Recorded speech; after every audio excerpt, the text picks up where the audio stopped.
Burada dur Ahmet. Burada. Dur. Sen de burada dur Zahir. Sen Xlopya ne yapıyorsun yere? Baba mesela değil mi bence? Ha, değil. Gel diyorum sen bundan soruşturun. Niye töktün? Baba bizi baba. Baba Niye mesela. töktün? Elo çek oradan. Baba. Baba. Niye onu tüy sen alıplar ki yemeğe sen onu ne tökmüşsün yere? Bir dakika diyen. Bilirəm ben her şeyi. Gözüm görmüşüm. Kamerada. Babam bize. Elo çek oradan. Sen niye tökmüşsün yere? Bize. Sen ben ne kadar diyeceğim? Ağıllı ol. Ha? 10 defa diyeceğim. Sen məhvəliyə qulaq asmısan? Ne? Ha? Ne? Əhməd sen niye mənə qulaq asmısan? Ha? Sen ne demeyim ben?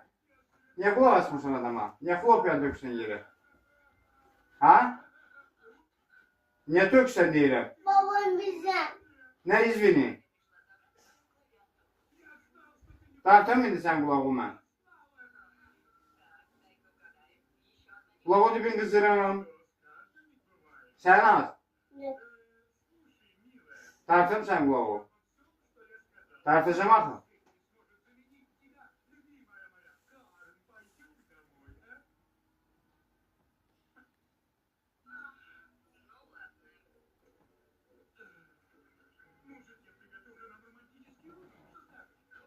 Bırakacağım.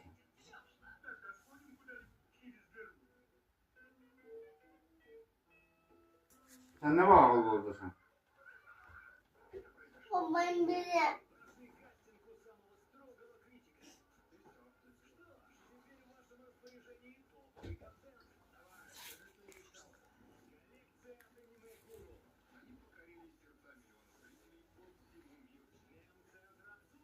Akıllı olun. Eşitliğin dedim.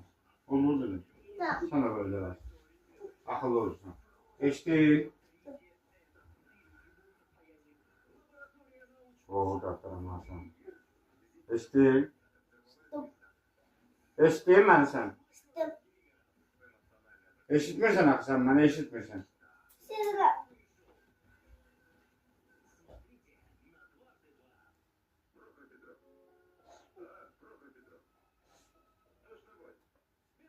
Hı. Bir de olmasın. Eşitliğin.